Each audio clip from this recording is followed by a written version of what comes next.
Ayos na lagay ni Tanggol. Kinakailangan lang niyang magpahinga muna.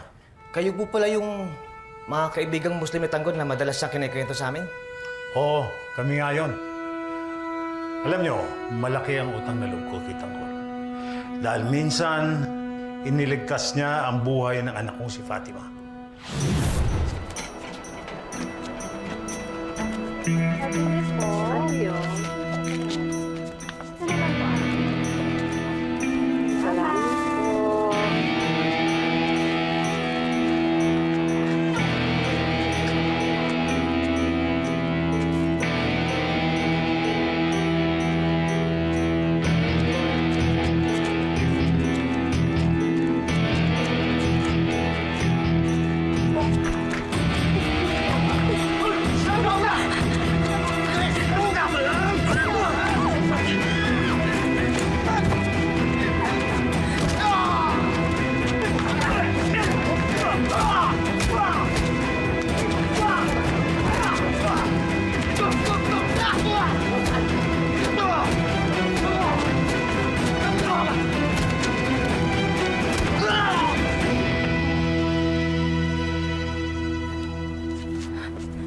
Salamat po.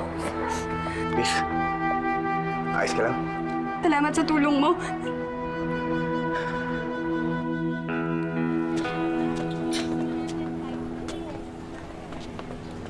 O paano brother, inshallah, patnubayan tayo ni Allah subhanahu wa ta'ala sa ating mabubuting gawa. Inshallah. Yan. Assalamualaikum. Syukran. Assalamualaikum. Waalaikumsalam.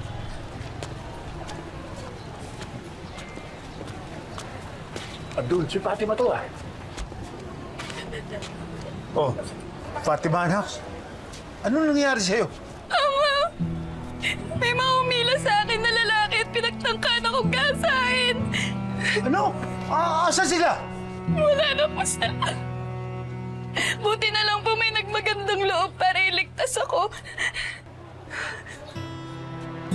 Anong pangalan mo? Tanggol po. Maraming salamat sa iyo, Tanggol, sa pagligtas mo sa aking anak. Tatanungin kong utang na loob ito habang buhay. Syukran. Wala ka naman ako. Tanggol, magmula ngayon, ituring mo kami iyong mga kaibigan. Tanggol, sa aming mga Muslim, ang pagtanaw ng utang na loob ay katumbas ng kamatayan. Asahan mo sa amin yan. Maraming salamat po, pa. Assalamualaikum. Nak, Fatima.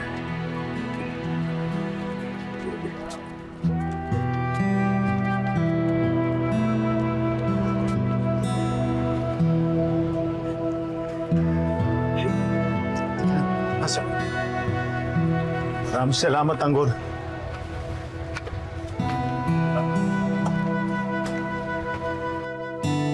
Kaya mula noon, naging matalik na kami magkaibigan. Lagi ko nga siyang pinagsasabihan na itigil na niya yung kanyang ginagawa. At kayo, dapat itigil niyo na rin ang ginagawa ninyo. Alam niyo, hindi tama yan. Hindi kayo dapat gumagawa ng masama sa kapwa. At hindi kayo nang lalamang sa ibang tao. At ang katuruan sa pananampalatayang Islam, ang pagnanakaw sa ikatlong pagkakataon ay putulang kamay. Eh, paano naman po ang mga ibang kasamahan ninyo na gumagawa rin po ng masama? Alam mo, kung ganon, masasabi na namin na hindi na siya Muslim. Dahil ang totoong Muslim ay hindi gumagawa ng masama. Ang totoong Muslim ay hinahangad, ay kapayapaan at kabutihan sa kanilang kapwa.